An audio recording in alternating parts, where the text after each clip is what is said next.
alors cet art physique qui a bien fait rigoler tout le monde et qui revient tout le temps, c'est qu'il pue de la gueule. Il a voulu refaire verre à viande. Il a voulu refaire verre à viande. Il a fait toute cette aventure avec un collier de perles dans le cul.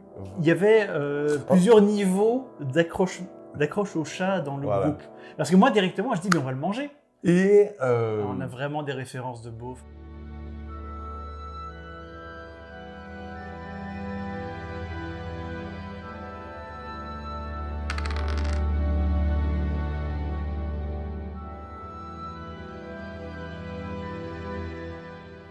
Alors, bonjour ou bonsoir si vous êtes à table. Hey. Alors, Gilus, on est un petit peu dans l'ombre là. Ouais. Quel est le jeu dont on va parler aujourd'hui?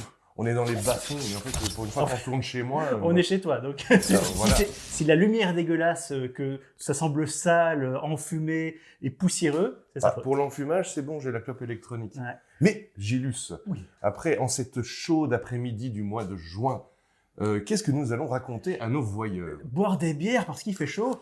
Ah bah t'as tout à fait raison. Pour une fois, c'est toi qui y penses en premier, quoi. Tout à fait. Alors, c'est un petit cadeau de l'ami Miko qui nous a ramené une bière qui s'appelle la Fort Lapin, qui vient du Luxembourg, et j'espère qu'elle ne va pas exploser dans mes mains, et qu'il va y en avoir partout. Il y a toujours une surprise. Une surprise. Donc, quand on boit pour la première fois une bière, on ne sait jamais comment elle va réagir à l'ouverture. Ah bah, elle réagit très bien. Est-ce qu'elle est forte, la Fort Lapin? C'est 10 degrés ou Je sais pas. Bref. J'ai pas encore regardé.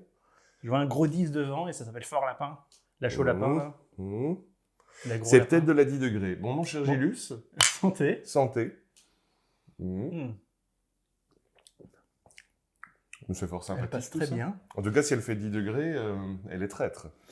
Avant que l'on parle du jeu de rôle d'aujourd'hui... C'est vrai, c'est vrai. Petite pub qui est indirectement une pub pour moi, d'ailleurs. Oui, oui, c'est la consécration de Gilus. Vas-y, balance. Donc, Gilus a sorti, il y a déjà un certain temps, son système des critiques. Version 2 qui va bientôt sortir, d'ailleurs. La version 2 sort bientôt. Et la consécration pour l'ami Gilus arrive sous la forme que notre ami, camarade, youtubeur, Jadencor, vient de sortir son propre jeu de rôle. Tout à fait. Qu'il a mis 4 ans à écrire quand même. Et ce jeu de rôle... Qui est dans mon système, c'est pour ça qu'on a fait le lien. N'est autre que Fed. Ouais. Je ne sais pas si on verra. Tu mettras un... Oui, je vais mettre un truc parce que la lumière est vraiment pas très bonne ici. Comment tu peux vivre ici? J'aime vivre dans l'ombre, ce sera parfait pour... Mais donc Fed, c'est le jeu de rôle de Jadencor, qui est un jeu de rôle qui se passe au 6e siècle. Donc après, c'est l'histoire des royaumes barbares, c'est après la chute de l'Empire romain. Avec tout ça, évidemment, avec du surnaturel, parce que sans surnaturel, c'est trop low fantasy pour vous, bande de petits coquins. Et des guerres de religion, ce genre de choses. Voilà, exactement, les Francs qui affrontent les Visigoths et les Normands qui débarquent. Enfin bref, c'est un bouquin de très très bonne facture. Tout à fait. Le système de jeu de Gilus est repris dedans. Ouais. Donc si vous ne voulez pas donner d'argent à cet homme-là, vous pouvez très bien vous contenter du livre Fed. Je peux même dire qu'il a pris les choses qui l'intéressaient dans mon système et il n'a pas pris les choses qui ne l'intéressaient pas, ce qui est l'idée. Oui, et en même temps, si vous voulez pousser les choses, par exemple avec les réussites critiques sur les blessures et toutes ces mutilations, ça vous pouvez les retrouver dans le jeu de Gilus. Donc, PDF. Si vous voulez aider un de nos amis, si vous voulez aider le monde du jeu de rôle francophone, ruez-vous sur Lulu. Et je ne dis pas de bêtises. Les liens dans la description vers la chaîne Les Chroniques de Jadencor, où il fait d'ailleurs maintenant des nouvelles vidéos sur le jeu vidéo qui sont très intéressantes et me font un petit peu penser aux vidéos de Spoony à l'époque, où c'est vraiment une histoire de plus vieux jeux vidéo et comment les studios sont un petit peu bouffés entre eux. Enfin, c'est vraiment très poussé en termes de l'histoire des développeurs. Ah, c'est un très très bon narrateur, voilà. Jadon. Et on va mettre le lien directement vers les vidéos qui parlent de Fed et on va mettre le lien vers son Lulu pour acheter ses bouquins, parce que donc, Lulu c'est un éditeur, que vous ne le sauriez pas. Ça permet de s'auto-éditer. Et sur sa chaîne, vous trouverez toutes les descriptions, toutes les vidéos présentations, etc. etc. Moi, je viens de commencer à le lire et vraiment le livre est de très bonne facture. Le style de Jadencor est bien présent. Et c'est quand même une période historique où il y a très peu de jeux de rôle qui existent. Ouais. C'est une période très intéressante. J'ai fait Memento Mori, c'était pas de la même période, mais il y avait un petit peu cette idée-là. Je Oui. sais pas si on a jamais parlé de Memento Mori. Un petit peu. Il faudra qu'on raconte un jour Memento Mm. Mori. Mais, donc... Juste, j'ai sorti il y a pas longtemps une vidéo sur comment utiliser le système des critiques sur le Virtual Tabletop Foundry VTT, si ça vous intéresse. Et j'ai créé la feuille de personnage de Fade là-dedans, et on va voir avec Jadon si on peut faire une partie et tout. On va se démerder. Ah ouais, effectivement. Mais- ça peut. Et donc, aujourd'hui, nous allons parler d'un autre jeu, d'un nouveau jeu, d'une nouvelle aventure qui commence. Un jeu de rôle français. Un jeu de rôle français, et pas n'importe lequel, puisque il s'agit du système de règles Brigandine, qui avait eu le Grog d'Or, je pense, il y a quelques années. À la base, Brigandine, c'est quoi? C'est un système de règles très simple, vraiment très allégé. Voilà, le bouquin de base. Alors ça, moi j'ai la V1, j'ai Oui. l'ancienne, mais il y a la nouvelle Nouvelle version édition qui vient de sortir. qui vient de On sortir. ne sait pas on ne connaît pas les différences. Et donc, Brigandine, ben, c'est un jeu écrit par James Tornade, hein, qu'il ne faut pas que je confonde avec Combrexel cette fois-ci, ça serait bien. Et donc, c'est un système de jeu pour faire des jeux de rôle médiévaux. Mais quand vous achetez Brigandine, il n'y a pas d'univers. Donc, déjà, c'est très bien si vous voulez créer votre propre univers. Le système en lui-même est très simple, très intuitif, je trouve. À la suite de la sortie de son système de jeu générique Brigandine, Tornade a écrit une campagne qui s'appelle Rêve de gloire. On va un peu spoiler. Ah ouais, Eh, on va raconter nos parties. On va raconter nos parties, donc on va spoiler Rêve de gloire, mais encore une fois, comme je disais, la campagne a été tellement, rien que ce premier scénario est tellement mutant par rapport à ce qu'il y a dans le livre de base, il est certain que votre aventure à vous ne sera pas la même. Juste un petit mot sur le système. Mhm. C'est très, très, très... alors, dans les chiffres, c'est très Warhammer. La, Oui. la liste de caractéristiques me fait très fort penser à Warhammer, donc c'est avec des pourcentages, C'est un système décent. mais avec un côté assez narrativiste, qui est un nouvel univers qu'on commence un petit peu à découvrir, Mhm. dont la caractéristique principale, c'est que, comme pour le système Apocalypse, Mhm. le maître de jeu ne fait pas de jet. Oui. C'est les joueurs qui font les jets pour leurs actions. S'ils réussissent, eh ben, ils réussissent. S'ils ratent, ça leur retombe dans la gueule. Il y a pas, voilà, moi, c'est vraiment mon impression de ces systèmes narrativistes. Le truc principal, c'est que tout jet a une conséquence. Il n'y a pas le côté « Ah ben, t'as raté, au suivant ». Oui, c'est ça. Et ça fait, moi, ce que j'adore dans le système Brigandine, c'est que les combats vont vite. Très vite. Ça roule, Et ça c'est tourne. ultra mortel. Et c'est ultra mortel parce que donc le joueur, en gros, le PNJ que tu vas affronter, il n'est qu'un modificateur. Ça a l'air très dégueu dit comme ça. Mais par exemple, tu vas combattre un adversaire qui est un très bon guerrier, il va te donner un -20, mettons, à ta propre caractéristique, à ton propre jet de dés, en sachant que si tu loupes, eh ben, c'est toi qui te prends les dégâts parce que c'est ton adversaire qui t'a touché. Alors, un petit détail quand même pour vous donner une idée de à quel point les combats sont mortels. La dizaine sur le dé 100 représente le nombre de dégâts de base que tu fais, avec après une petite modification, plus 1, moins Pour la 1, force. selon l'arme que tu utilises et ta force. Mais tu vas avoir combien de points de vie dans le jeu? Une douzaine? Ouais. 14-15 au maximum. Et donc, vous imaginez très vite qu'en 2 coups, tu peux facilement être hors combat. Les combats, oui, effectivement, ce sont des combats mortels et rapides. Et donc, c'est ce qui a ce bon côté que les aventuriers vont y réfléchir à 2 fois avant d'aller Ouais. se battre. C'est vrai. Mais donc, ça c'est... Et alors, un autre truc que j'aime bien dans Brigandine, c'est qu'il n'y a pas vraiment de système d'alignement. C'est ça, l'alignement, c'est un vieux truc. Hein. Voilà. Alors, je sais qu'il y a les gens adorent l'alignement, il y a des fanatiques de l'alignement. Oh. Mais ici, en gros, tu te choisis un animal totem. Ah. Et en fait, la personnalité de ton personnage est un peu liée à celle d'un animal. En fait, par exemple, si tu veux jouer un gros bourrin protecteur, tu pourrais très bien prendre comme animal, enfin, je ne sais plus, ça s'appelle les aspects. Bref, tu pourrais prendre l'ours. Parce que l'ours, il est grand, il est fort et il protège ses amis. Quand on décrira les personnages, il faudra essayer de se souvenir de tous les animaux de thème, et je crois qu'on les connaît. Moi, je m'en souviens. Et c'est très chouette, la création de personnages est très rapide. Donc je ne peux que conseiller. J'ai pas encore planté mes dents dans la V2 de Brigandine, mais en tout cas la V1, moi, me plaît déjà beaucoup. Mais il est temps à présent de boire non. Et d'aller dans la cité de Askanov, la capitale de la Volguite, puisque Rêve de gloire commence dans la cité d'Askanov. Donc ça, c'est le background de la campagne. En gros, c'était une cité merveilleuse, le joyau de la Volguite, une ville extrêmement cosmopolite. Il faut imaginer une ville médiévale, russe, low fantasy. Et dans le monde de Rêve de gloire, il y a des nains et des elfes, mais ils sont très très très très rares. L'immense majorité des gens passent leur vie entière sans voir un elfe ou un nain ou d'autres créatures étranges.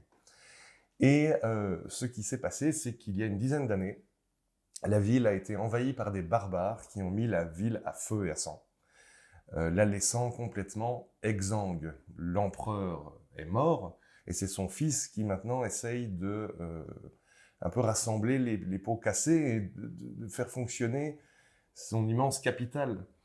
Et nous, on est des merdes. Et c'est un jeu de rôle où les joueurs commencent en étant des merdes. C'est un petit peu classiste, ça. Non, mais je m'en branle.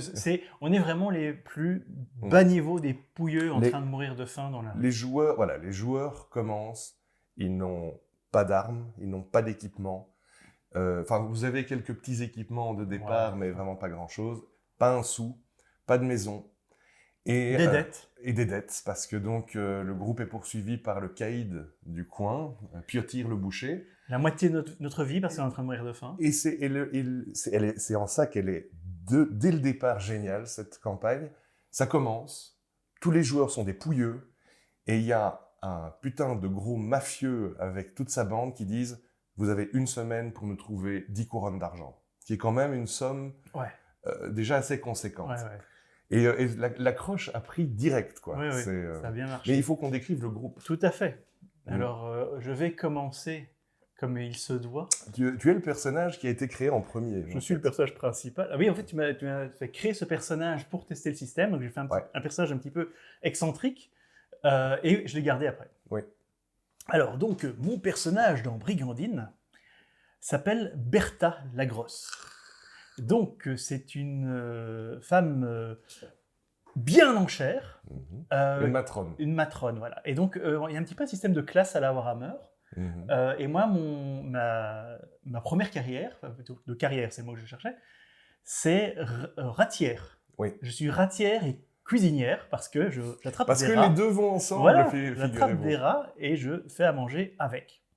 Alors, mon animal totem est l'âne. Non pas que je sois bête, mais je suis un petit peu ingénu et je vais, dans ce monde de voleurs, je vais toujours voir le meilleur chez les autres.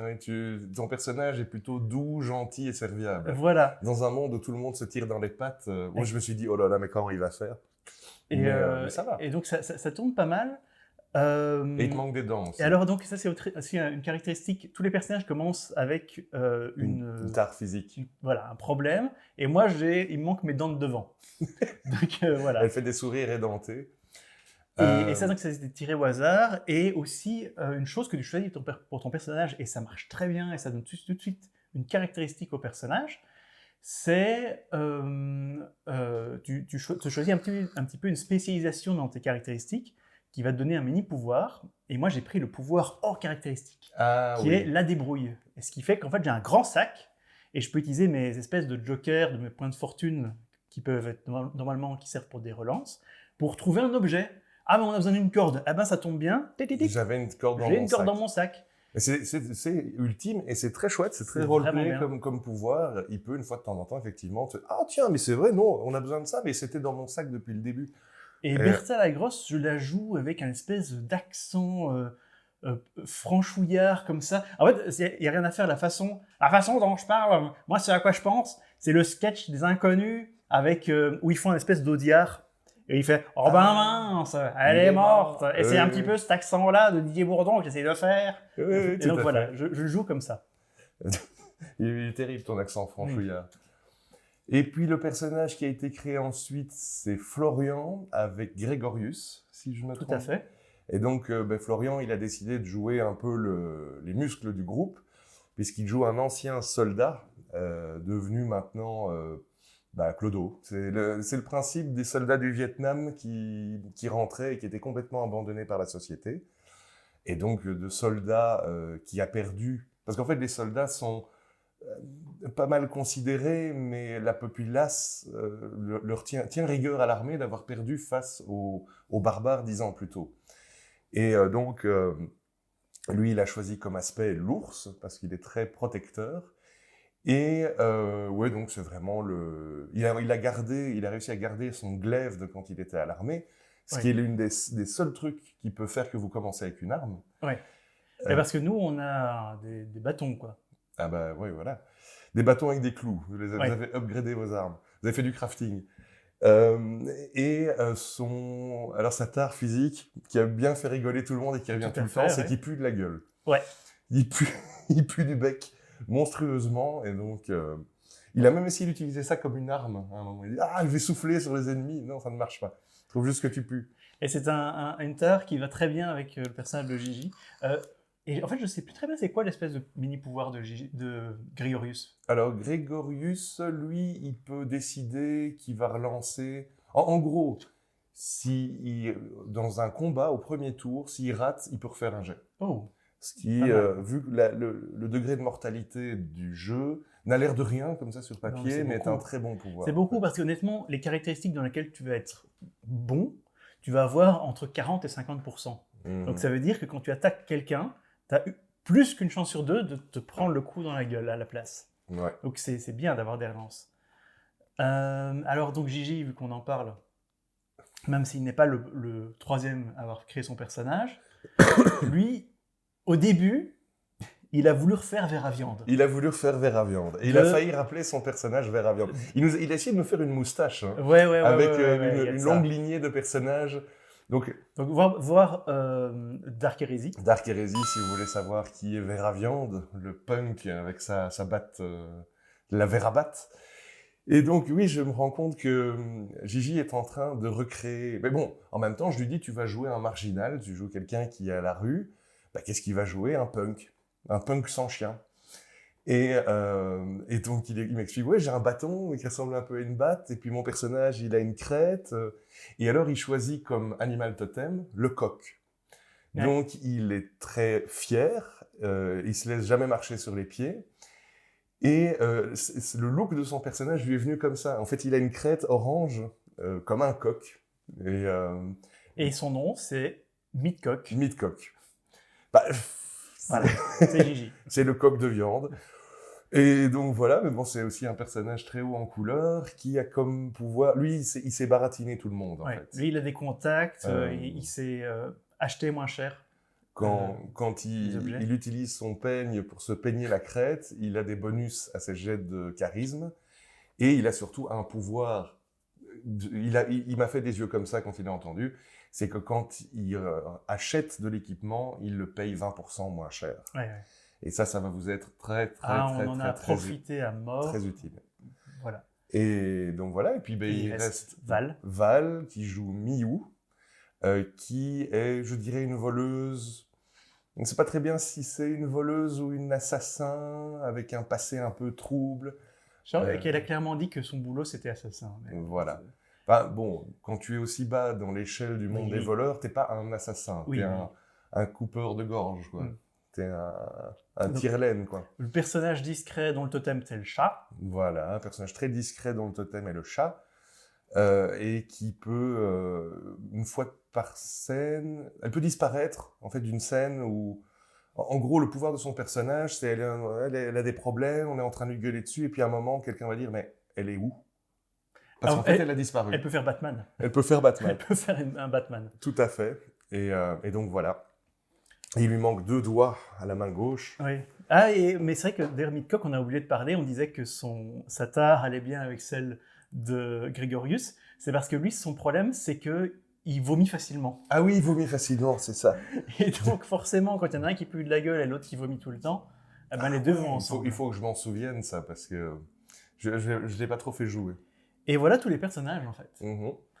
Et vous voyez, c'est quand même une sacrée bande de crapules.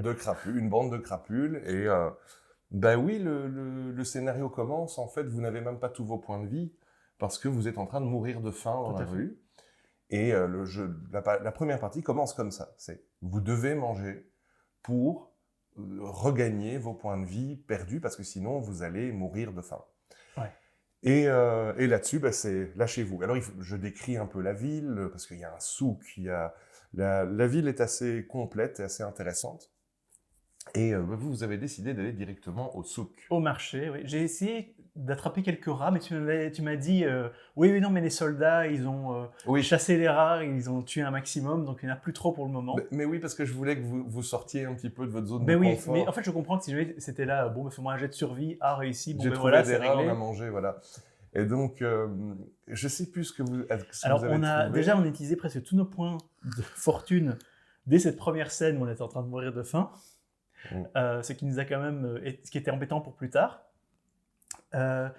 Et on s'est débrouillé, donc il y avait tout ce marché. Moi, j'ai essayé d'attraper des rats. J'ai raté mes jets de manière lamentable. Je crois même que je me suis fait choper. Il y a la garde qui t'a un peu tombé dessus à un moment. J'ai dû baratiner la garde à un moment. On a ramassé des tomates pourries et des vieilles salades. Allez, on frotte un petit peu, on voit rien. Et je crois que tu as trouvé du pain dans une poubelle. Ouais. En gros, vous n'avez pas volé, à part voler quelques légumes. Et je crois que c'est Miou qui a réussi à voler. C'était soit de la thune, soit des légumes. Enfin, si, quand même, il y a le gros sur son palanquin. Ah oui. À un moment arrive un gros richos sur son... palanquin, paldaquin, je sais plus. Enfin bref. Palanquin, je crois. Avec ses porteurs. Et en gros, je sais plus ce que vous avez fait, mais vous l'avez déstabilisé pour qu'il lâche sa monnaie. Je sais plus qui. Il y a quelqu'un qui a fait mettre un genou à terre à l'un des porteurs. Je sais pas si c'est Miou qui a donné un coup dans le mollet, un coup de poignard dans le mollet, c'est bien possible. Et là, il y a moi et Grégorius qui avons essayé de choper toutes les petites pièces. Il y avait un autre gueux qui essayait de faire exactement la même chose que vous. Donc c'était la bagarre des pouilleux en dessous du palanquin du seigneur. Mec, j'ai proposé mes faveurs à cet homme, mais il n'en a pas voulu. Il n'a pas voulu, on se demande pourquoi. Pourtant, je lui ai fait mon plus grand sourire édenté. Et donc je me souviens que tu as fait au final, t'as cuisiné une espèce de bouillie à base de pain rassis, de tomates pourries. Et j'ai fait un super jet. Et t'as fait un super bon plat qui vous a rendu plein de points de vie. Voilà, et donc tu nous as dit, ok, ouais, vous récupérez tous vos points de vie, là, il n'y a pas de problème. Donc moi, ma grosse compétence, c'est la survie. La survie urbaine. La survie urbaine, tu fais les poubelles. Et je veux dire, bientôt, mes recettes seront... les plus demandés de tout Ascanov. Hein. Mes délicieux ragoûts.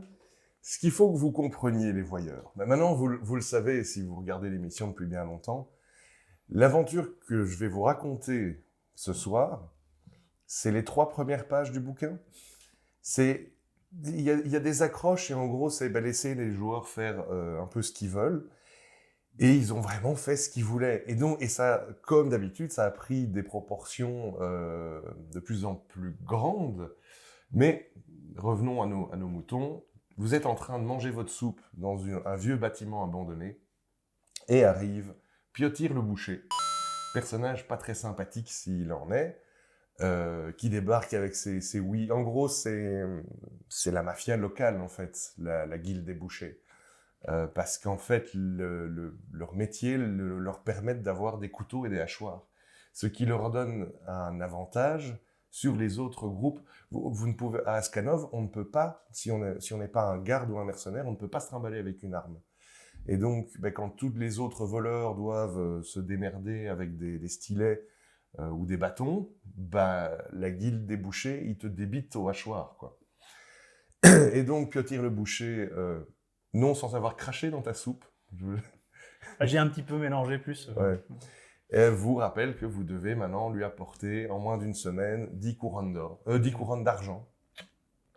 Ouais. Et là, c'est parti. Et à nouveau, je dis aux joueurs, qu'est-ce que vous allez faire? Qu'est-ce que vous faites? Alors, il y a quand même eu la croche, je ne sais plus si c'était Oui. immédiat, de une connaissance à Ouais. nous. Et c'est à ce moment-là, d'ailleurs, que le personnage de Gigi est arrivé, parce qu'il n'a pas participé à la première aventure. Ouais.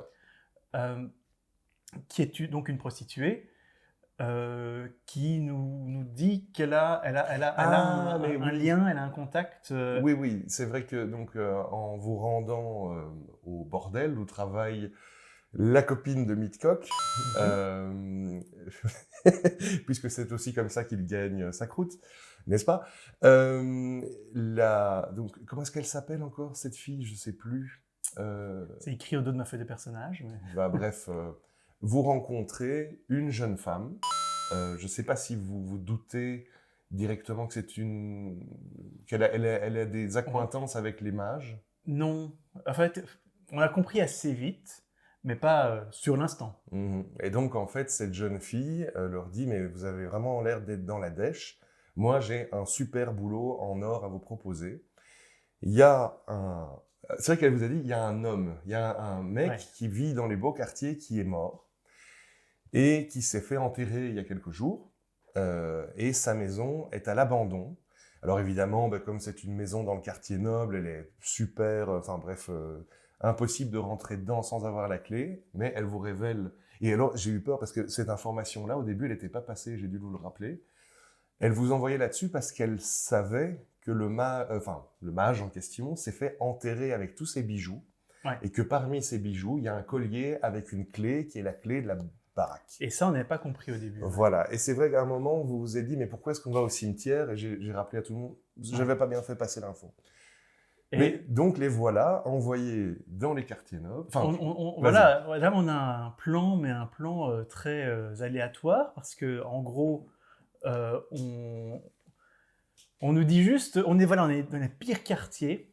Il y a les quartiers nobles qui sont au nord, qui sont 2 îles plus loin, parce qu'il faut traverser la rivière dans laquelle il y a carrément une île.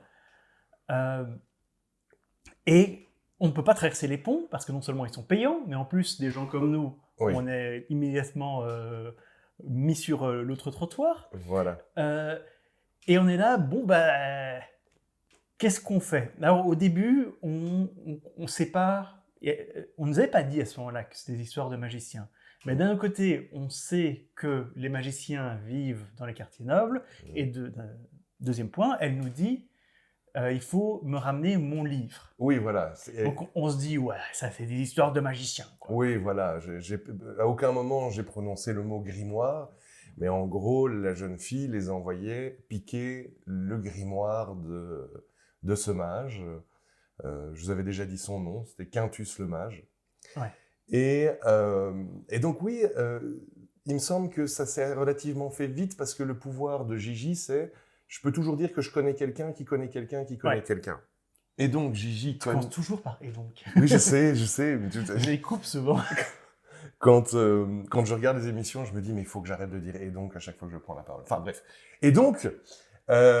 Gigi connaît un mafieux d'une autre bande. Midcock connaît un mafieux. Oui, Gigi n'a aucun lien avec la mafia. C'est vrai.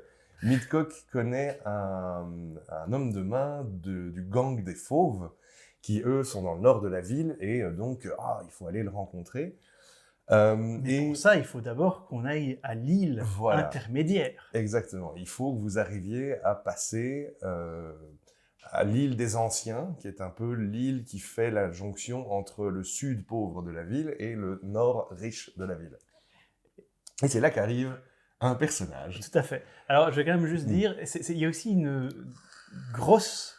On a vu la grosse différence entre le personnage de Gigi et le mien à ce moment-là. Parce que on met assez vite au point un plan qui était très bien, de dire, voilà, il y a plein d'étrangers qui viennent des 4 coins du monde pour vendre leurs trucs au marché de l'île, l'île des Anciens. De l'île des Anciens. Ouais. Et donc on dit, on va trouver un marchand un petit peu perdu dans cette grande ville, et on va dire, voilà, nous on est des mercenaires, on connaît très bien la ville, on connaît très bien l'île des Anciens, on n'y avait évidemment jamais mis les pieds, on vous garde pour telle somme, il faut juste nous payer le passage. Mhm. Et donc là-dessus, oui. Et donc, Gigi, il est là immédiatement. Ouais, et en plus, une fois qu'on n'a plus besoin de lui, on le bute et on prend sa thune et ses marchandises. Et moi, je suis là, mais non, mais s'il est sympa avec nous. Hein. Bah oui. Et donc, c'est là que je me retrouve à devoir imaginer un PNJ dans l'urgence et je vous crée Maître Ranquan. Maître Ranquan. Et donc, Ranquan, c'est un monsieur venu des terres du Sud, donc il est black. Et il vend des magnifiques statues en bois sculpté. Et je vous le joue un petit peu ingénu de nouveau, quoi. Un type qui débarque avec sa marchandise dans une grande ville. J'essaye de vous donner cette impression qu'en fait, il a vraiment besoin de vous parce qu'il va se faire plumer, il va se faire dévorer par la cité. Mais il faut qu'il ait une particularité. Et je l'interprète avec un accent créole. Tout à fait. Ce qui fait beaucoup rire tout le monde, mais je n'en démords pas. Mais il est très fort pour les imitations, les accents et tout ça. Et donc, je fais un accent créole. C'est toi qui parlais des inconnus. Ben moi, mon accent créole, il vient des inconnus. Et on a vraiment des références de beauf. Oui, voilà. Et donc, c'est là qu'il va y avoir la feinte. Ah oui. Donc, quand même, on lui dit, ouais, il n'y a pas de problème, vos marchandises, et alors on fait des super jets de sociabilité. Absolument. Et donc, il nous... Et en fait, on a directement une affinité, honnêtement. Franchement, il était super sympa. Oui, tout à fait. D'ailleurs, à ce moment-là, on était toujours avec les deux filles, les deux PNJ. Oui, tout à fait, qui vous ont accompagné. Mais très vite, elles ont un petit peu disparu dans l'histoire. C'est-à-dire qu'en fait, ni Milena, la jeune mage, ni, je le dirais 1000 fois maintenant, la copine de Gigi, sont des très bonnes voleuses, quoi. Et donc, pour tout le côté voleur, c'était à vous de le faire. Bref, on arrive au pont.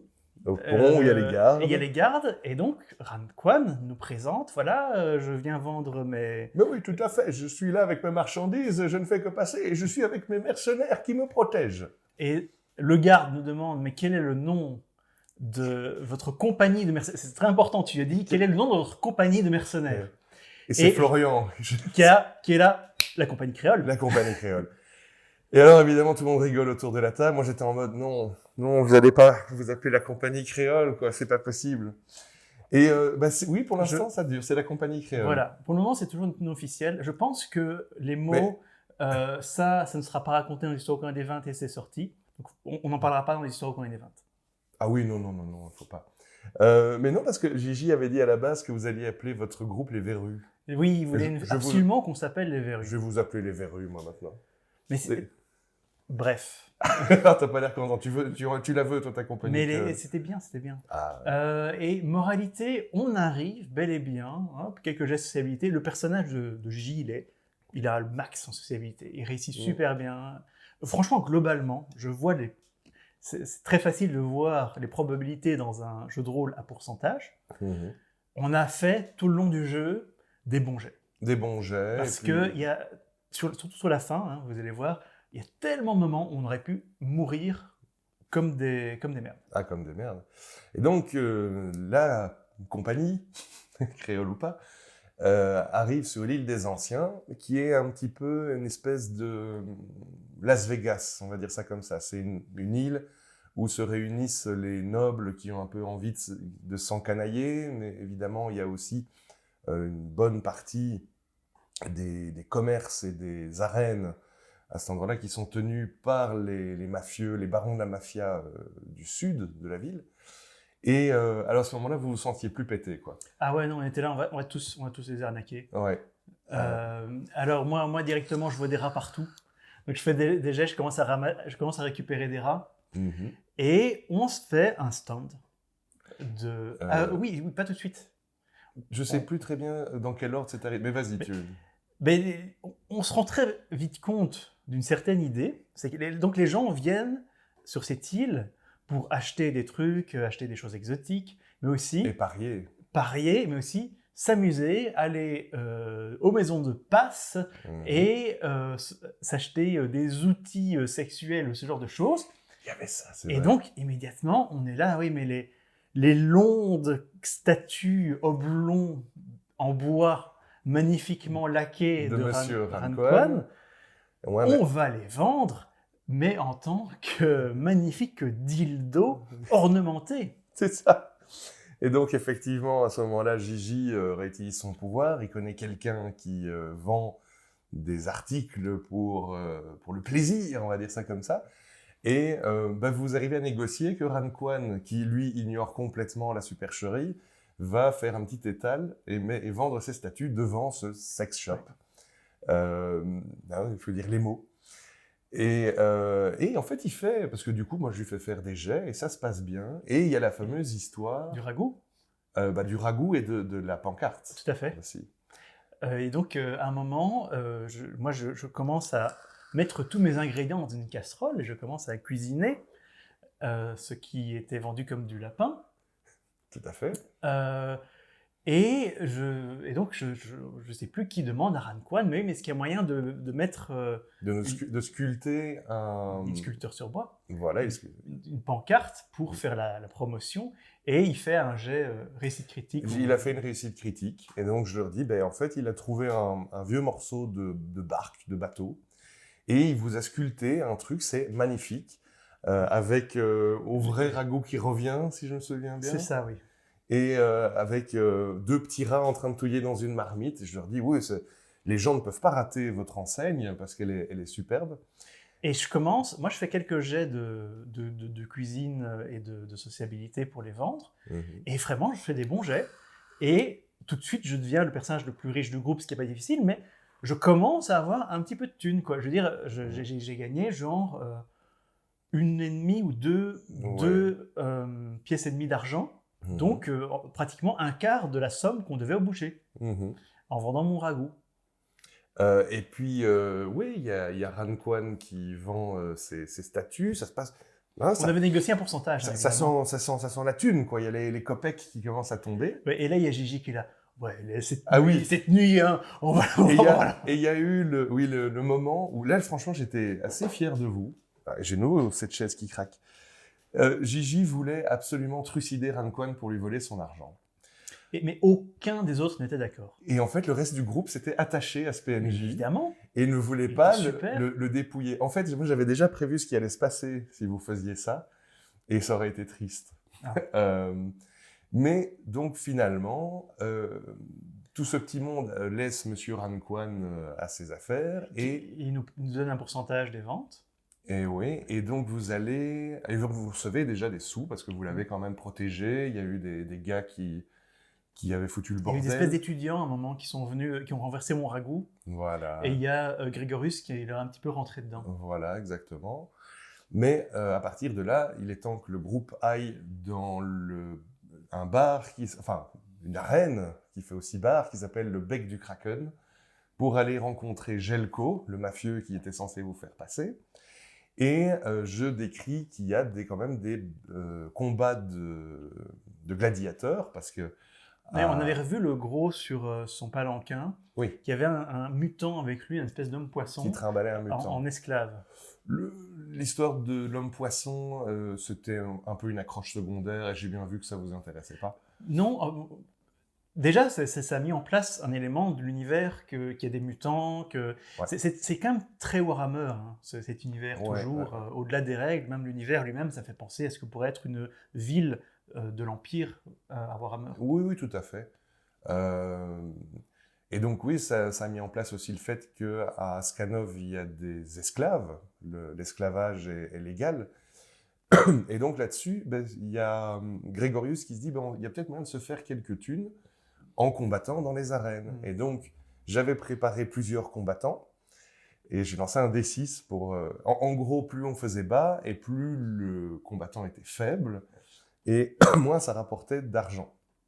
Et je crois qu'il a fait 5, et donc il a chopé l'avant plus bourrin, qui est en fait un prêtre de Wéros, le dieu de la guerre, qui, au nom de son dieu, et pour la foi, va combattre dans les arènes, en fait. Et franchement, c'est passé à ça qui gagne. Alors, le combat était vraiment intéressant, et c'est là qu'on voit vraiment le système en place. c'est premier tour. Grégorius fait Un gros punch. un quoi. gros punch. Deuxième tour, réussite critique. Il lui met un coup et donc quand tu fais Il était à un point de vie, en fait. il lui met, quand tu fais un 10 sur le dé critique et que tu réussis, c'est une réussite critique, tu relances le dé, un petit peu comme dans Warhammer à nouveau. Voilà. Et vraiment, et tu me dis, là, il était à un point de vie. Et ensuite, plus rien ne va. Ouais. Bah, il a commencé à foirer ses jets, et comme le gars en face était quand même aussi très bourrin, avec beaucoup de bonus de force, il s'est fait péter la gueule en 3 coups de poing, je crois, un truc comme ça. Ouais. Des grosses patates de forain envoyées par un prêtre du dieu de la guerre. Et donc il est tombé, et au final, en fait, je me suis dit, mais mon prêtre du dieu de la guerre, il est très content de ce combat. Bien sûr. Et donc il a quand même donné de l'argent à Grégorius, malgré qu'il s'était fait péter quelques dents. Mais... C'est toi qu'on parle de Dieu, à noter qu'il y a un moment où mon personnage, à moi, le rêve de mon personnage, c'est de trouver le grand amour de Bertha. Et je vais voir la déesse de l'amour et je vais prier, je vais faire une petite offrande. Et tu me dis, et je sais plus, je fais un jet de savoir, ou que sais-je, Ouais. ou de volonté, et je refais un très bon succès. Et tu me dis, eh bien, tu sens la déesse de l'amour en toi et tu récupères un point de fortune. Oui, tout à fait. Parce que tu avais été touché par la déesse de l'amour. Et après, enfin voilà. Il est quand même chouette ce jeu. Il est chouette ce jeu. Mhm. Dans le bar Arène, ce que j'ai beaucoup aimé, c'est notre retour à la réalité. C'est-à-dire, on se sentait comme des boss. On était là, ouais, on a vendu du ragoût, on a vendu les trucs de Ranquan, on est là, on a nos 6 pièces d'argent. Et alors, on arrive au bar, on est là, ouais, on veut des bières, on veut du vin. Ok, alors les bières, c'est 1 pièce d'argent. C'est une pièce d'argent. Le verre de bière. Et le vin, c'est 2-3 pièces d'argent selon les qualités. Selon la qualité. Et on est là, ok, on va prendre de l'eau. On va prendre de l'eau, on va aller chercher du jus de rat. Et j'ai bien aimé, c'était vraiment un retour à la réalité. On est toujours des merdes. Surtout qu'en plus, et ça je vous l'ai pas dit, j'aurais peut-être dû l'expliquer parce que c'est plus du lore qu'autre chose, sur l'île des Anciens, tout est plus cher. Évidemment. Et Parce que c'est l'endroit touristique, c'est là où les gens claquent du pognon, en gagnent, en perdent. Et donc les consommations de base sont beaucoup plus chères. Ouais. Si vous trouvez une auberge, n'est-ce pas,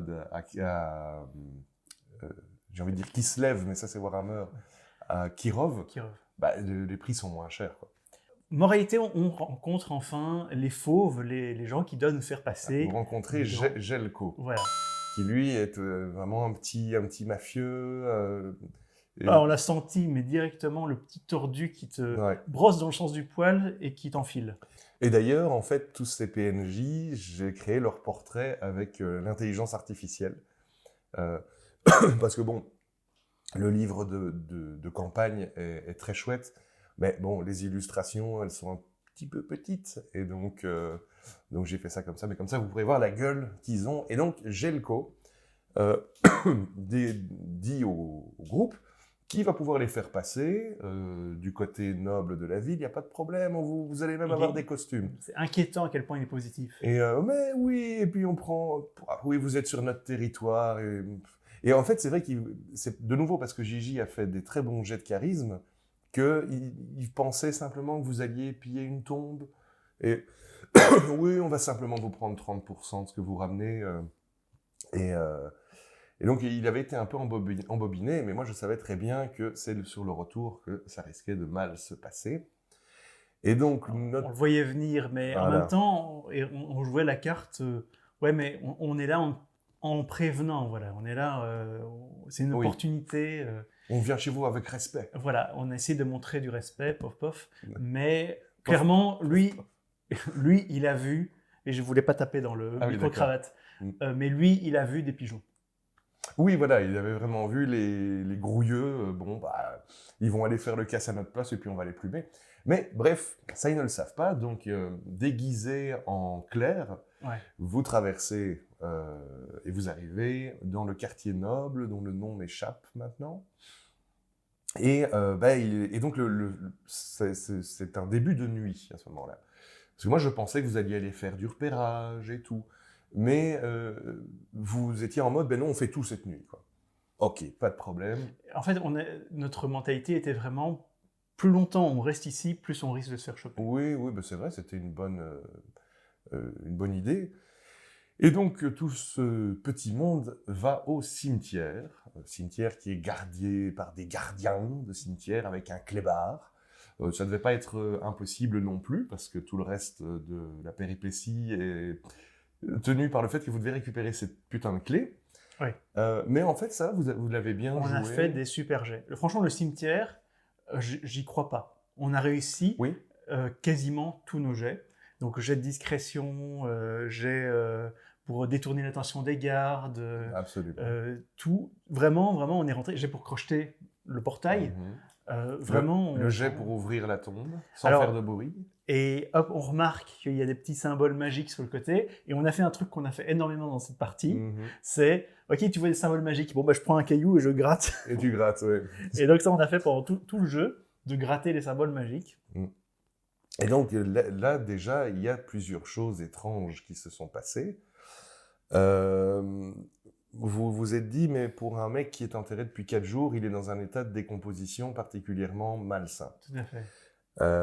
Et puis, alors je sais plus, est-ce que le cadavre a crié? Je vous l'ai fait jouer, ça. Oui, bien sûr.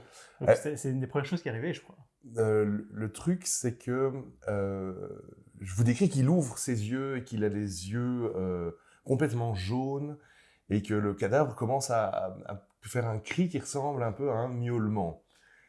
In the business, we call it foreshadowing. Je sais plus si tu utilisais le mot miaulement, mais... C'était le but. En tout cas, c'était bien mis en place et on n'a pas compris. C'était un truc... J'avais peu d'espoir que vous vous rendiez compte de l'histoire du chat. Mieux, heureusement. Mais ça aurait pu changer beaucoup de choses. Enfin, toujours est-il que le cadavre ouvre des grands yeux surnaturels, commence à gueuler. Et alors là, c'était Grégorius et Midcock qui sont dans la tombe avec... je crois qu'ils avaient des pelles. On avait des pelles, on avait volé des pelles. Et là, il y a Grégorius qui dit « Il faut qu'on parte tout de suite !» Et je lui tranche la tête avec ma pelle. Je disais, oui, typique. Et Midcock qui tire sur les colliers plein de bijoux. Et donc, vous arrachez tous les bijoux et vous avez juste le temps de vous barrer avec tous les colliers. Ouais. Et là, on a quand même les gardes au cul. À nouveau, quelques jets, mais miraculeux. On arrive à les semer. La seule chose, c'est que il me semble que toi et Midcock, vous avez fait des un peu moins bons résultats de Dex et les gardes vous ont vus. Et là, quand je me suis dit, en fait, ça pourrait leur porter préjudice plus tard. Je me dis, si vous restez dans les quartiers nobles, ils pourraient vous reconnaître. Mais ça n'a pas eu, ça s'est pas mis en place. Mais donc, tout ce petit monde a déjà chopé quelques beaux bijoux et surtout la clé. Et alors, il faut aller maintenant au manoir du mage. Et alors, vous êtes un peu en mode, on n'a pas trop envie de rentrer là-dedans, hein, on ne sait pas ce qui nous attend. Ouais. Et vas-y, raconte un petit peu. On se retrouve devant la porte directement, on cherche la clé. Je crois qu'on arrive à l'ouvrir sans problème, si je ne dis pas de bêtises. On essaie de faire attention, on est là, tout doit se passer en une nuit. On ouvre la porte, et tu nous... Je sais plus. Je vous décris que ça a l'air d'être un salon richement agencé, mais où il fait très sombre. Et je leur dis, vous n'avez pas de lumière. Alors, et donc là, je le mets dans un dilemme. Est-ce que vous allumez des torches ou est-ce que vous allumez simplement les bougeoirs dans la maison pour avoir de la lumière, mais ça va se voir depuis dehors? Et là, on rentre, on se retrouve dans le noir. Et j'adore comment tu nous décris ça. Je crois que c'est le personnage de Gigi. Tu sens que tu marches sur quelque chose et ça fait pouf, mais comme si tu écrasais une grosse limace. Une grosse limace. Et là, tout est plongé dans les ténèbres et ils ne voient plus rien.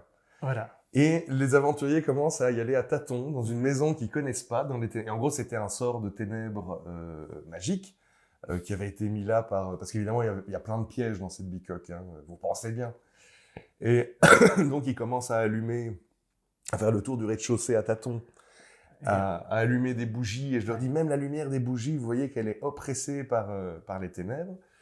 Et pareil, on gratte. Et en gros, c'était une rune sous le tapis qui avait eu cet effet magique d'éclatement quand ça s'est déclenché. Et une fois la rune grattée, la lumière redevient normale. Et là, vous commencez un peu à piller. Et je sais plus si c'était à ce moment-là, mais tu nous as décrit au début, tout a l'air Oui. sale et, Oui, et oui. abandonné, il n'y a plus rien. Il y avait Et il y a une sorte d'illusion. Il y en avait fait. un sort d'illusion aussi qui donnait l'impression que tout avait déjà été pillé par d'autres voleurs. Voilà. Et puis, il suffisait de faire un petit jet de volonté, je crois que c'est de nouveau Gigi qui l'a réussi, pour se rendre compte que quand tu regardes les objets de près, tu vois qu'ils sont en fait, ils sont encore bons. Et il y a entre autres le deuxième indice qui était le tableau avec le mage, Oui. où on le voit avec son chat qui a des yeux jaunes et lui qui a des yeux roses. Et je vous montre, et puis vous rigolez bien et tout. Et puis arrive le chat. Ouais. Ce que les aventuriers ne savent pas. Je vais quand même Oui. dire les choses de notre point de vue. Oui. Donc, tu nous décris qu'il y a un chat qui arrive, qui est miaou, miaou, miaou, et qui s'arrête en gros devant une armoire, et tu nous décris, oui, il est tout maigre comme ça, et qui commence à gratter une armoire, et miaou, miaou, miaou, et il tourne autour de son bol, et donc directement, nous on est là, oh, le pauvre petit. Mais oui. Et donc, on trouve la nourriture du chat, on lui met de la nourriture, et là... Et après, on se rend compte que le chat, il connaît bien la maison et il évite les pièges. Et donc, on est là. Mais il est utile, ce chat, mais il est bien. Vous vous êtes même rendu compte, en regardant le tableau, que c'est le familier du mage qui est mort. Et vous étiez vraiment... Oh, le salaud, quoi. Il s'est fait enterrer et son familier, il est affamé, assoiffé. Alors, il y avait plusieurs niveaux d'accroche au chat dans le groupe. Parce que moi, directement, je dis, mais on va le manger. C'est ça. Et Gigi aussi. C'est comme un rat un petit peu. Oui. Et Midcock était aussi pour trucider le chat. Parce que lui, il est toujours pour trucider tout. Mais Val et Miou ne voulaient absolument pas. D'autant plus que le chat, c'est son animal totem, tu vois. Et du coup, j'ai joué là-dessus à fond, parce que je jouais le chat en mode miaou, miaou, miaou, c'est ma nouvelle maîtresse. Et on était, oh, qu'il est gentil le chat. Et puis en plus, il connaît la maison et tout. Et alors, le truc, c'est qu'à un moment, Midcock dit, ben moi je monte à l'étage, mais il y avait de nouveau un piège dans l'escalier. Donc, il marche sur un truc, ça lui électrocute la jambe. Donc, du coup, il va avoir des malus pour tous ses jets de déplacement. Et c'est là qu'on voit que le chat, il évite les pièges. Voilà. Et je vous décris que le chat évite la marche avec le piège, et donc ils se disent, bah, tout bénef, le chat va nous aider. Je ne sais pas si je révèle le poteau rose ou si je raconte. Attends, garde encore un petit peu. Ouais. On trouve plus loin une pièce avec plein de cadavres. Oui. Un dortoir. Voilà. Et on se rend compte assez vite que, en gros, ce sont tous les apprentis. Tous les apprentis. Ah oui, un détail quand même. C'est en bas, quand on est dans la cuisine, tu nous dis, oui, voilà, il y a une porte qui mène vers la cave. Et il y a un peu comme une espèce d'ambiance malsaine qui sort de là. Ouais. Et donc, nous, directement, on n'est pas là, nous allons découvrir ce qu'il y a là-dedans. Non, on est là, on ferme la porte, on met un placard devant et on s'en va. C'est ça, parce qu'il y avait des sales trucs à la cave, évidemment. Et donc, on découvre les cadavres au premier étage et on dirait qu'ils sont tous entretués. Il y avait deux cadavres de jeunes personnes et j'essaie de vous faire comprendre qu'ils se sont entretués à coup de magie, en fait. Oui. Et le truc, c'est qu'il y en avait plein d'autres, mais qui s'étaient trucidés dans la cave. Et alors, il y en a un ou les deux qui se relèvent, je ne sais plus très bien, bah, c'est ça. En zombie. Mode le retour des morts vivants, ils sont en train de fouiller les cadavres, et puis je leur décris, il ouvre les yeux qui sont tout blancs, et il attrape la jambe de Grégorius. Et on les a plutôt facilement. Ils étaient pas forts. Ça se passe bien, mais là, tu nous dis, et là, vous entendez du bruit en bas. Et là, on compte les lits. On est là, merde, il y a combien d'apprentis ici? Et je crois qu'il y en avait 10 en tout. Ils étaient une douzaine, un truc comme ça. Et donc, on est là, il y en a 8 ou 10 qui vont débarquer d'en bas. Mmh. Et ça, c'est la fin d'une séance, et on est vraiment... Ta gueule, quand je décris qu'il y a du ramdam et que la porte de la cave est en train d'être frappée, et j'avais mis une musique bien dark et bien oppressante, et toi, t'étais en mode, les mecs, Norgueul, il a mis la musique qui fait peur, il y a un truc qui arrive. Ouais, mais je suis là, chaque jet qu'on fait, on a une chance sur 2 de se faire tuer, et on va devoir en buter 12, c'est pas possible. Et ça, c'est la fin d'une séance, et je suis là, mais la prochaine séance, on va crever, il n'y a pas de problème. Ah, vous auriez pu, les zombies n'étaient pas très forts, mais ils pouvaient vous rendre malade. Donc, moralité, on commence à mettre dans les escaliers des meubles. Oui. En gros, ils montent à l'étage et ils commencent à faire des barricades, quoi. Et la séance commence, et je leur explique, vous entendez des beuglements, des qui proviennent du rez-de-chaussée, mais qui est maintenant dans le noir, parce que vous éclairez à la bougie.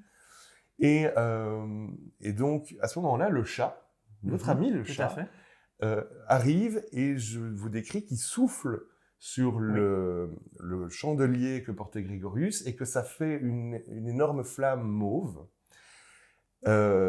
qui illumine la pièce. Et là, vous vous rendez compte, il y a 11 putains de zombies qui vont essayer de monter dans l'escalier pour nous bouffer. Ouais. Tous des anciens élèves du mage qui s'étaient entretués par magie. Ce que vous ne saviez pas, c'est qu'un sort d'illusion venait d'être lancé par le chat. Oui. À ce moment-là, donc, une bagarre commence avec Midcock Et Grégorius qui garde l'escalier. qui garde l'escalier et qui trucide les et zombies. qui font des jets de malades. Oui. Et il les tue, mais un par un. Oui, bah j'expliquais que les zombies commençaient à grimper les uns sur les autres, mais ça se passait plutôt bien. Mais on voit aussi, en bas, un gros chat. Il y a un tigre. Donc à ce moment-là, je leur décris que, à la suite de la meute de zombies, s'extirpe de la cave un tigre, visiblement mort-vivant, qui traîne ses entrailles derrière lui. Et alors là, tout le monde se regarde en mode « Oula, ah ouais, ok, il y a autre chose. » Et moi, j'étais un petit peu le chargé tigre. Oui. Ce qui n'allait pas trop à mon personnage, qui n'est pas combattant. Et donc Bertha commence à balancer des vases, des trucs comme ça sur le tigre. Et je trouve que tu étais très, très subtil dans tes explications pour ne pas dévoiler l'illusion, parce que moi, j'en suis pas rendu compte avant la toute fin. Et tu es là, oui, tu balances le pot. Donc, et je touche, mais je fais très peu de dégâts. Et tu es là, ouais, ça n'a pas vraiment fait quelque chose. Tu as vu les éclats qui ont été un petit peu sur lui, mais ça l'a pas vraiment blessé. Voilà. Et donc, il y a le tigre qui commence à sauter à l'étage. Je vous décris que le tigre se ramasse pour sauter directement sur le balcon. Et alors là, vous êtes en mode « Ah !» On est là, on va le choper. Et il me saute dessus. Il te saute dessus. Je vous fais faire à tous les deux des jets de volonté que j'essayais de vous faire croire. C'est des jets de courage, mais en fait, c'était des jets pour voir si vous vous rendiez compte. Très bien fait ça. Parce que moi, j'étais là, oui, mon personnage a peur, c'est normal. C'est normal, quoi. Bertha face à un tigre. Et c'est Midcock qui réussit son jet de volonté. Ouais. Et je lui dis, mais à un moment, tu as un déclic dans ta tête. Et tu te rends compte qu'en fait, il n'y a pas de tigre. C'est une illusion, en fait. Et j'amène Gigi à côté et je lui dis, tu vas... Bertha, elle y croit toujours. Elle est terrifiée parce qu'elle a l'impression d'avoir un tigre pourrissant sur elle. Donc, qu'est-ce que tu vas faire? Et il a joué le jeu encore un peu après pour t'envoyer des claques et dire non, le tigre n'existe pas, le tigre n'existe pas. Et pendant ce temps, pendant que nous, on est en train de combattre les zombies, le tigre et tout ça, il y a le chat qui tire Miou à côté. Enfin, Miou, elle est un petit peu là, oui, je vais essayer de trouver quelque chose pour nous aider. Et il y a le chat qui indique, viens par là. Vraiment, là, j'abuse de la confiance qu'elle a en le PNJ du chat. Le fameux chat aux yeux mauves, parce que je vous avais bien décrit les beaux grands yeux mauves du chat.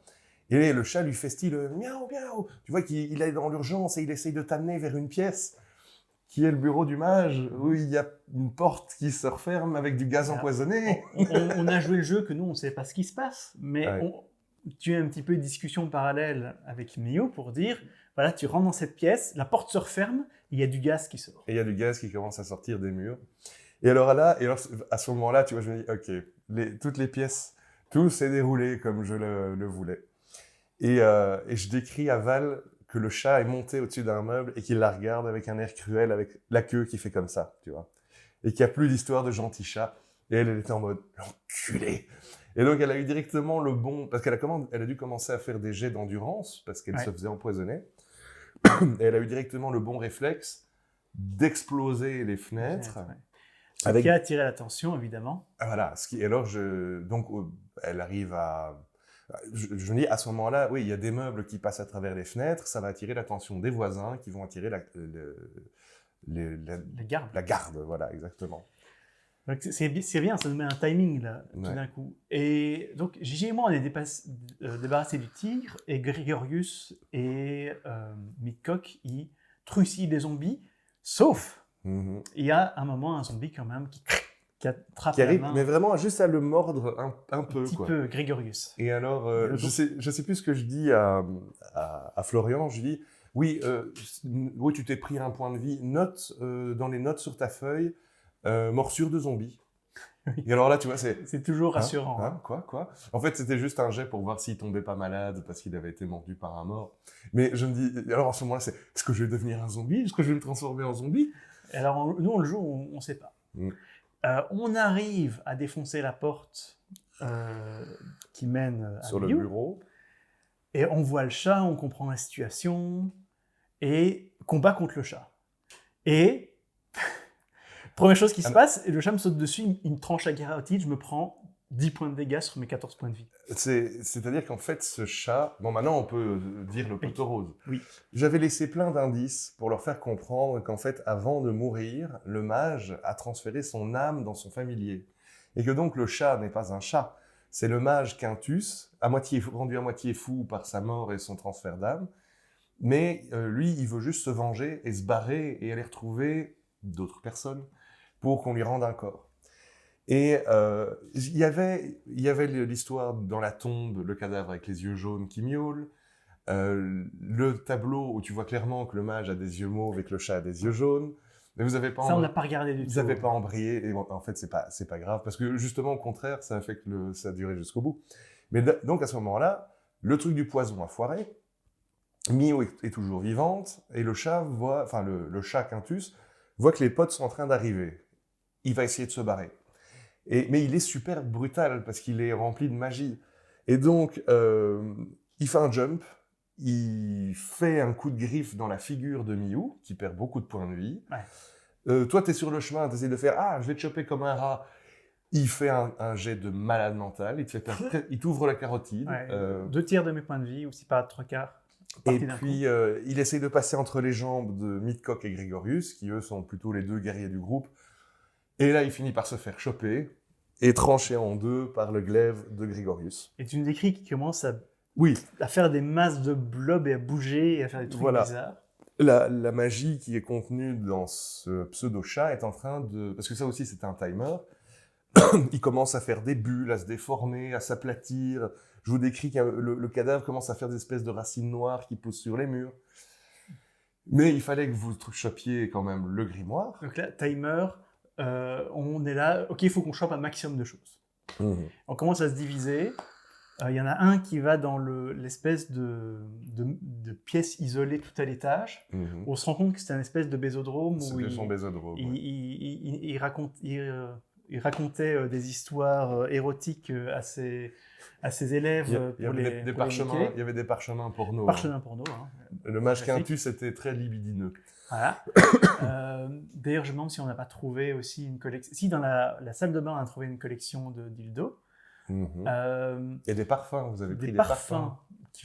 Toujours dans les jeux de rôle, très important, rappelez ça à votre maître de jeu, un parfum, ça vaut une thune impensable. Ça vaut beaucoup d'argent. Dans le milieu médiéval. C'était très rare. Donc on chope les parfums. Moi je trouve la bibliothèque, je crois que je trouve une pièce cachée. Ben oui, il y avait une énigme avec un échiquier. Oui. Il y avait un poème et vous deviez comprendre qu'il fallait faire un move. Mais ça, l'énigme, tu l'as résolue en 2 secondes, ce qui était très bien. Parce que moi, je me disais, merde, le timer est déjà en route et maintenant, ils ont l'énigme. Mais donc, vous arrivez à ouvrir la pièce secrète. On trouve le livre, à noter que le livre, comme vous avez décrit, c'était un livre immense qui faisait 15 kilos. 1 mètre de haut et il pèse 14 kilos, c'est un énorme grimoire. Voilà. Et on trouve aussi vraiment des réserves de thunes, de pierres, de trucs comme ça. Oui. Et il y a un petit jet opposé entre moi et Midcock pour les choper en premier. Ouais. C'est Midcock qui gagne, il les prend et il les met, c'était très important à noter, la première... Revenons un petit peu en arrière. Oui. Que les colliers du magicien dans la tombe, on se les est partagés. En gros, Midcock, sa seule peur, c'était que vous fassiez choper par la garde et qu'on vous confisque tout ce que vous avez chopé. Ou qu'on soit chopé par les fauves. Voilà. Et donc, les colliers qu'on avait partagés, qui venaient de la tombe, il les a cachés. Comme dans...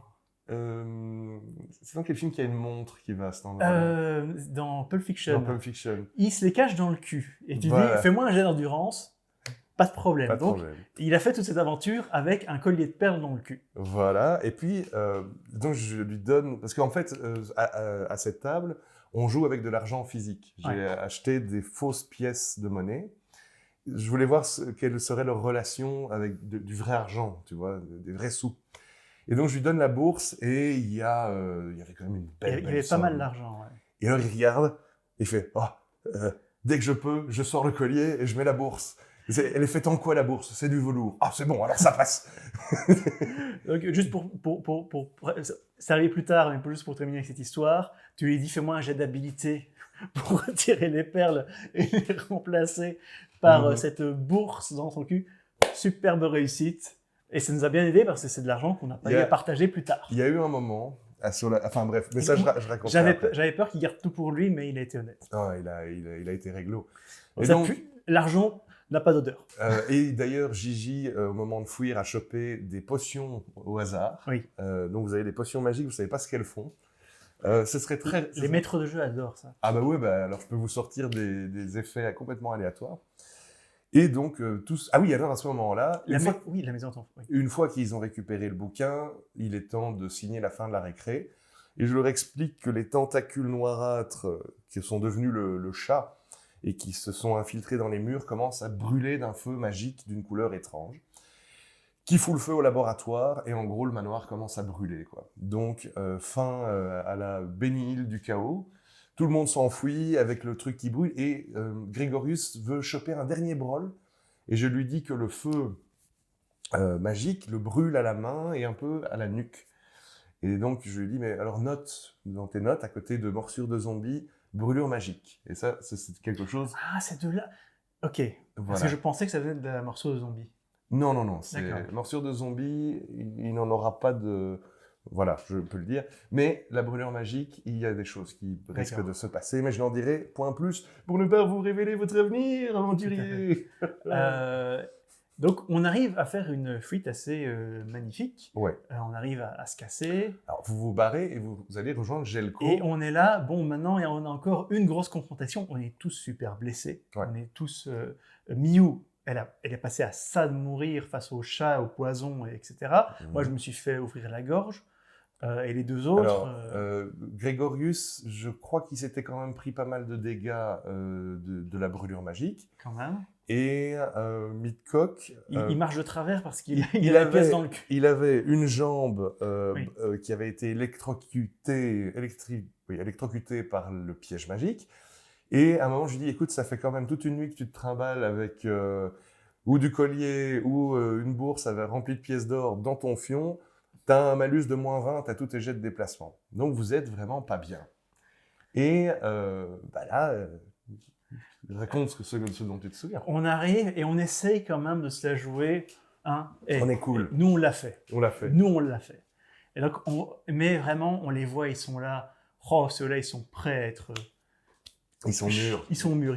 Voilà. Et on sent que ça va pas bien se passer. Et donc, vous arrivez et il vous fait... bravo. Donc, au port, dans tout ça. Oui, il faut imaginer que l'ambiance... Donc la nuit est presque passée, il est genre 4-5 heures du matin. Les gardes sont en effervescence parce qu'il y a eu une explosion en plein dans le quartier des mages. Et il y a un manoir qui brûle, donc ils savent qu'ils doivent se barrer, mais ils savent qu'ils sont à la merci de Gelko, le mafieux, qui là se dit ils sont mûrs pour qu'ils soient plumés, quoi. Alors, on cache une bourse dans un cul. Et c'était ce qui valait le plus. Je crois qu'il n'y a rien d'autre qui est caché. Non. Si ce n'est que moi, je dis, ah oui, mais j'utilise mon pouvoir, je sors de mon sac un bibelot en verre qui représente un perroquet, si je me souviens bien, on l'a dit. Sur le moment, je t'ai dit, tu trouves un collier en fausses pierres précieuses, tu sais que c'est des fausses, et qui ressemble à un perroquet, mais quelqu'un qui ne s'y connaîtrait pas pourrait le prendre pour un... Et on rajoute ça au pactole, parce que comme ça, si c'est divisé, ben ça... On divise autour d'un truc qui vaut moins, donc eux, ils auront moins. Que nous, on sait, ça vaut rien. Et donc, on commence à faire, ouais, non, mais le perroquet, on veut absolument le garder, c'est très important. Donc, on réussit. Et là c'est la réussite, mais magnifique. À fond. Il y a une longue négociation, mais qui a duré quasiment une heure. C'était toute une séance, c'était la négociation avec Gelko et ses hommes qui ne voulaient pas vous soigner. Il y avait aussi ça... où en gros vous étiez super mal et vous étiez en mode mais tu pourrais pas appeler un médecin et puis attends on va attendre un peu. Et vraiment en gros il est là mais ouais mais non ça va bien se passer. vous inquiétez pas, ça va bien se Ça va passer. bien se passer. Et nous, on essaye vraiment de se la jouer couille sur la table, l'air de dire, oui, mais nous, on l'a fait, on pourra faire une association plus tard, tu as vu de quoi on est capable, et on commence à vraiment à se mettre en avant et à dire, ouais, mais de toute façon, et ça, on se partage, et on était là, on a montré respect dès le début, on n'a pas fait ça en votre dos, quoi que ce soit, et on réussit nos jets. Et pour finir... Au final, donc le Gelco avait quand même du respect pour eux, et avait cru en le faux C'est collier, rare, hein. le faux collier représentant le perroquet qui vaut beaucoup d'argent. Et donc ils en sont vraiment sortis triomphants, on va dire ça comme ça, avec une belle somme d'argent. 6 pièces d'or, quelque chose comme ça. Ouais, vous aviez de quoi. Et donc 6 fois ce qu'on devait au boucher. Au boucher. Sans compter ce qu'il y avait dans le cul, ce qu'on avait chopé, d'autres trucs qui n'ont pas été divisés. Et le livre, et on a dû négocier aussi. Parce que le livre faisait partie, évidemment. Voilà. Et on a réussi à partir avec le livre. Et là, franchement, c'était du bon roleplay, des bons jets, tout ce qui s'est cumulé. Là, et il fait venir aussi un prêtre. Ouais. Mais un prêtre d'un dieu qui n'est pas aimé. Oui, ça c'est encore un autre aspect de Ascanov, mais que vous allez découvrir. Il y a un dieu monothéiste. Il y a un dieu, qui est bizarre dans il y a des témoins de Jéhovah. C'est-à-dire que donc dans cette cité, c'est une cité polythéiste. Ça ressemble un petit peu à Game of Thrones. Il y a 10 dieux. Il y a soyez bénis par les 10, nanani nanana. Et puis parfois tu peux aller au temple du dieu de la guerre, tu peux aller au temple de la déesse de l'amour. Mais tout ce panthéon est reconnu par tout le monde comme les dieux, quoi. Un peu comme les saints, je dirais. Mais il y a une nouvelle secte qui arrive, qui est le culte d'Abel, qui sont des monothéistes qui essayent de convertir un max de gens. Et donc là, ils vous font venir un prêtre d'Abel qui n'a pas l'air très compétent et qui a l'air un peu apeuré, mais qui s'est vraiment soigné. Oui, il nous a fait quand même des soins magiques. Alors, vous ne savez pas très bien ce qu'il a fait, mais il a utilisé quelque chose qui n'était pas vraiment de la magie. Il vous a fait des bandages un peu étranges. Et surtout, il a soigné la maladie que Grégorius était censé attraper s'il avait laissé dégénérer la morsure du zombie, en fait. Et donc voilà, et il a vu les étranges brûlures causées par la magie. Et il a fait une petite remarque, il a dit oh là là, la vie pour les mutants n'est pas très facile. Voilà, exactement. Mais ça, ce sera pour la prochaine aventure. Et donc voilà, fort blessé, couvert de bandages ensanglantés, mais avec une bonne bourse bien remplie, nos aventuriers retournent dans leur quartier. Et donc là, c'était la fin de l'aventure. Hein. Vous avez donné le livre à Milena, qui, au final, vous a dit « Mais écoutez, moi, maintenant que j'ai ça, j'ai plus besoin de rester ici. Je vais vous donner la maison de mon grand-père, ou un truc comme ça. » Et donc, en fait, elle vous cède une auberge, qui est une vieille auberge, mais complètement délabrée. Hein. C'est une ruine. Hein. Et en fait, à partir de là, c'est le prochain fil rouge. C'est vous devez créer votre auberge. Mais vous faites pour la première fois de votre vie, vous avez votre maison. Et vous avez un peu d'argent. Quoique l'argent, il est vite parti. Vous vous êtes acheté de l'équipement. Oui. On s'est acheté des armes et des armures, mais de base. Hein, parce que les 6 pièces d'or, c'est pas ça qui est glorieux. On s'est acheté genre une dague et une protection de cuir chacun. Vous avez des armures de fourrure ou des trucs comme ça. C'est des trucs vraiment basiques, mais c'est toujours ça de prix. Mmh. Et peut-être qu'on aurait pu faire autre chose, mais comme c'est le groupe, et si jamais vous suivez nos aventures dans Donjons & Dragons et tout ça, évidemment, l'idée est ouverte sur le coup. Ah, on a une ancienne auberge, on va ouvrir un bordel. Oui, mais en plus, vous faites ça en l'absence de moustache, c'est pas juste. Oui, quoi. Oui. Mais, et donc voilà, ils en sont là. Ne soyez pas étonnés que vous allez recevoir la visite du boucher qui va venir demander son dû. Oui, à partir de maintenant, c'est un petit peu ça. C'est qu'est-ce que vous allez faire pour retaper cette auberge et créer une affaire, quoi. Une cuisine. Est-ce qu'elle n'est pas super, cette campagne? Et là, vous avez fait 3 pages. Alors, très chouette jeu, vraiment. Brigandine, je vous le conseille, je ne sais pas ce que donne la campagne Rêve de gloire. Rêve de gloire. Vraiment, vraiment, vraiment super. Je suis très content des règles, je suis très content de l'univers, je suis très content. En fait, ce qui m'a vraiment beaucoup parlé à moi, c'est que j'ai fait du Warhammer, autant en veux-tu, en voilà, et Warhammer, tu finis par tout connaître. Et ici, ça a ce côté Warhammer, Mais c'est mystérieux. frais. C'est frais, c'est mystérieux. Vous savez c'est pas. mystérieux. Vous Avec savez, un système plus fluide. tu commences une partie de Warhammer maintenant, ben forcément tu sais, ah oui, dans la forêt il y a des hommes bêtes. Ah oui, les peaux vertes, il y a des gobelins et les orques. Dans ce monde-ci, il y a encore plein de surprises que vous ne connaissez pas. Tout à fait. Et très bien masterisé, vraiment chapeau. Merci. J'étais très, ça a vraiment bien tourné, on s'est vraiment bien amusé. Et moralité, bah, ici on attend la suite. Ah bah, donc pas ce mardi-ci, mais le mardi d'après, nous continuerons. Et donc on va continuer à vous raconter ça. Parce qu'on va peut-être pouvoir vous raconter le one-shot qu'on est en train de faire, Oui. mais j'aimerais bien qu'il soit avec un PDF prêt à partager. Mais ici, dans mon système des critiques, je suis en train de faire un scénario one-shot pour Elden Ring. Donc le jeu vidéo Elden Ring. Et donc j'ai fait un scénario one-shot qui se passe dans cet univers et je crois que ça vous plaît bien. Et je crois qu'on pourra le raconter. Bah oui. Bientôt. Pour ceux qui s'en inquiéteraient, Vampire n'est pas terminé. Pour l'instant, Vampire est un peu en pause pour tout un tas de raisons. Mais la C'est le lot campagne, des jeux de rôle. Hein. voilà, la campagne de Vampire continuera. De toute façon, Rêve de gloire est une campagne avec une fin. Et donc, je pense qu'on ne devrait pas y passer 3 ans. Et voilà, mais vu que tout le monde s'amuse bien, moi, je t'avoue, je suis assez content et satisfait de me remettre au médiéval fantastique. Parfois, ça fait du bien moi de se ressourcer. Moi qui m'imaginais être le maître de jeu qui, pour tout le restant de sa carrière, va faire que de la science-fiction et du contemporain, ah ben une petite cure de médiéval fantastique, même si c'est du dark, quoi. C'est du dark low fantasy, eh ben, ça fait du bien par où ça passe. Ouais. C'est comme boire un gros verre de Nesquik alors que ça fait 25 ans que tu n'en as plus bu, tu te dis « Ah ouais, quand même, c'était... » Ah bref. Voilà, le médiéval, c'est du Nesquik. Sur ce, est-ce qu'on a d'autres choses à raconter, mon cher Alors, on n'a Gilles pas de news immédiate.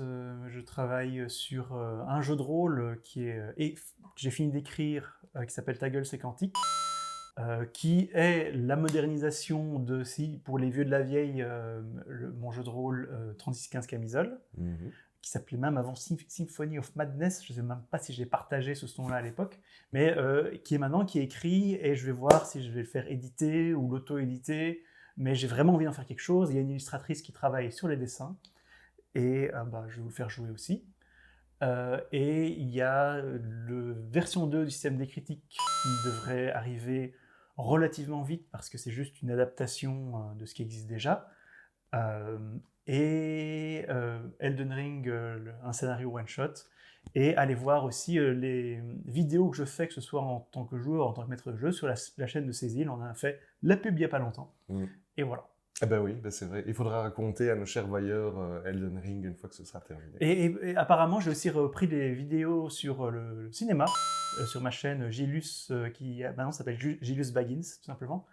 J'ai fait des vidéos pour le BIF, le Festival international du film fantastique de Bruxelles, et je vais en refaire d'autres. Eh bien, moi, je ne fais rien. Je joue à Diablo 4 et je perds mon temps. Mais on vous dit là-dessus, à la prochaine! Et vivez bien, vivez avec passion.